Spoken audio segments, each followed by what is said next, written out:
Hello and welcome back to Legend of Zelda 3: Link to the Past, and in this episode we will be finishing off Misery Mire and all of its, somewhat mazy bullshitness. It's only somewhat bullshit though, honestly. I do actually enjoy going through Misery Mire for the most part. Eyeball lasers are bullshit. Drop-down points are bullshit. Drop-down points are only somewhat bullshit, honestly. It's actually a pretty nice shortcut to get back to where we need to be. Since we now have the Cane of Samaria. There's some games that should just say, after you drop down to a place you can't go back up because there's no jumping, and say, the cliff to safety is now traversed. There is no turning back. Indeed. That's what Dark Souls tells you. Fuck Dark Souls. Resident Evil cliff jump. Cliffs Resident of Evil only does that like twice though, right? Yeah, they do it in the original and the remake of the original and the remake of that, and they do it in Resident Evil 0. I think they do it in Resident Evil 2 though, too. Expansion on, it was just an expansion on Resident Evil 1, right? No, 0 is its own game. You start off in a train car, then you go to the mansion, you go to the laboratory. Well, it technically takes place before the events of the original Resident Evil game. And so does the T-Virus even exist in that game, then? I think so, but it's in a very early stage. Then they transmit it using leeches, not using other medium for viruses. Huh. Like saliva, or airborne, or Ouroboros. Yeah. This part of Misery Mire is very dark, but thankfully we have successfully passed the dark section. This room is populated almost exclusively by these falling down choo-choos. All you need to do to solve this particular room is go up here, hit the switch in order to disable the blue pegs on this following floor, and then we can go and fight the boss. I forget what this boss is actually called. I think this boss is technically called Vitreous. It's called da da da da da da da. You're early, Cloud. I remember this boss is kind of fun because like look at these goofy little eyeball fucking things. And lightning eyeball. This is the easiest of the Dark World bosses. You can in fact just stand in a corner and sword swipe at the eyes. I don't actually do that. I don't actually do that because I'm not good enough with the timing to actually make it work. But yeah, you can in fact just sit in a corner, swipe at the eyeballs as they're coming at you. And although the eyeballs do a decent amount of damage when they hit you, if you've got good timing with it, they'll never actually hit you because after you hit them, they tend to go back to their original spawn point. Just watch out for Big Eye when Big Eye goes wet. You want to avoid the back half of the room because the back half of the room is coated in that poison. But now that all of his minor eyes are defeated, Vitreous comes after us.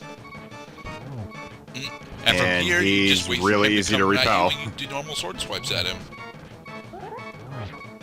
See, he could be either on the ground or in the air. He just bounces the hell away. Problem is, you can't get hit without having to rely on fairies. Fairy boy. Don't blow up the eyeball. Yeah. Yeah, Vitreous is easily the easiest of the Dark World dungeon of the Dark World bosses. Well, I think his only real competition is the boss at Swamp Palace when it comes to how easy the Dark World bosses can be. Only that they had to scale down the difficulty early on.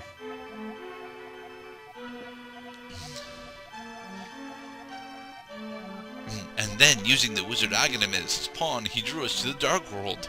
After cracking the seal with our powers, he sealed us inside of these crystals. He then gave us to his loyal monsters, but Ganon didn't plan on your getting this far. Now Princess Zelda is waiting for you inside of Turtle Rock. Please hurry. Is she really, like 3 heart containers short. Is she really there? She is actually in Turtle Rock. Swing. Okay, so it's not just wise man turned into beautiful girl number 7. Right. Yay, back in the desert. Where everything is so much nicer. These are the good monsters. Nah, they're the less violent monsters, not necessarily good. Let's go. I'm not sure why we're the just waiting on the map Where? screen. I assumed that there was real world things going on, or no. I remember. I was thinking out what other overworld stuff that we have yet to get, and a majority of the overworld stuff that we have left to get is well, there's the Gamble House game in Thieves Town that I sadly do not have enough rupees to do, and there's yep, jump cut. Oh, jump cut. We've already been here, so we've already been up here, so I decided to just jump cut us back. And the door's already open. Go. Because we already used Quake here as well. I did show us using Quake here, and here we have Turtle Rock. Turtle Rock as a dungeon in its entirety is actually fine. It's not super difficult. It has some of the most difficult combat rooms in the entire game. But one of the big things that Sahasrara will actually tell you if you bother to go read his plaque is to bring in Blue Potion. And you seriously do want to bring in Blue Potion for this place. That way you have, a magic restock, if not for the dungeon itself, then for the boss fight. Yes, if you do need not magic have half to use magic the at this lamp. point in the game, go get half magic. I showed off where it is and how to get it, so... Fire rod. Fire. Okay. And... Shigga-digga-digga-digga. And there. Shibby-digga-digga-digga. Yay. Oh, go in before it shuts again. Because it will shut again. You are on a timer. Making dough. And here we need an egg timer. And go. Dungeon map. And the first small key. This dungeon is being really nice to me so far. Gave me the key and the map that shows me where to use it. After a somewhat complicated timing puzzle. Alright, now we can leave these rooms behind. Wow, look at all this black, empty space. Makes you feel like And they you can fall just down in wanted to there. make the room big. More like they wanted a puzzle for the Cane of Samaria, but forgot that they've not actually designed anything for the Cane of Samaria to do yet. Oh yeah, right. Whereas in the Crown Dungeon Oracle of Ages, well, you already had the option to throw it at people. Can't do that in this game, can you? No. You just have big old boring blocks. You could just stand on them with your boots and go across platforms with your knees.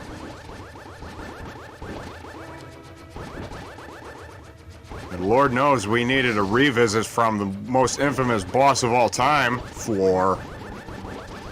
Hey, the floor is one of the most dangerous enemies in Ultima 3. Or is it Ultima 2? I think it's Ultima 3. Nah.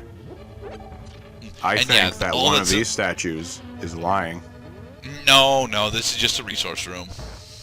Fuck. It totally looked like you could have pulled a switch on one of those statues. Which is only something that we have started needing to do since Ice Palace. That also was a test of patience.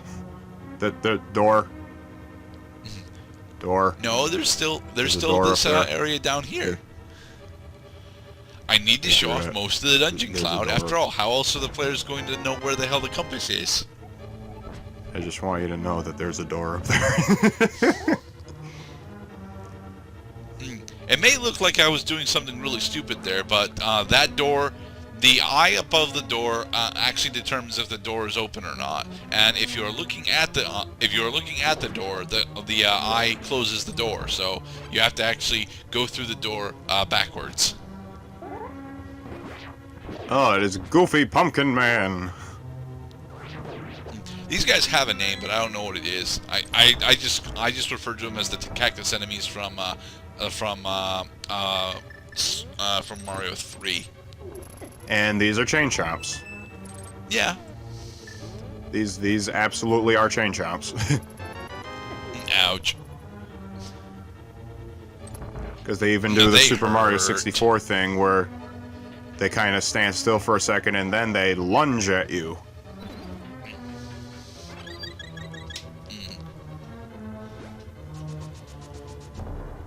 So what is new in the world of Cloud today? Well, it's nice to have a little 3-day vacation for a change. I seldom get vacations as it is, and it's going to be relaxing times. Lots of good things. Coolest. Lava. And what is new in the world of Lava is Gerdat? not cool. Lava is very hot. Nah.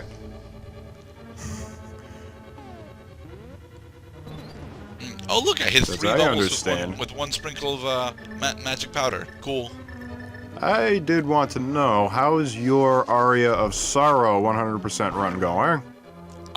Pretty good, honestly. I've kind of dropped it since I went back to playing Curse of Darkness and Shadow of Mordor, but I'm almost done. I just gotta go get the souls for Bale, Alistair, and Shadow Knight, and I'll be so close to finishing. I'll probably just camp out the rest of the rest of it. But here's the big key, and yeah, we are effectively about halfway through Turtle Rock. I do not remember these tubes at all. These tubes are not honestly all that memorable. Just remember to go through the lower one first. That way you can get the big key, so you can actually finish the dungeon. I think you can go through the top one first, but you really should not go through the top one first because you can't progress through the dungeon that way. This is some Sonic 3D Blast shit right here. Gene Gadget.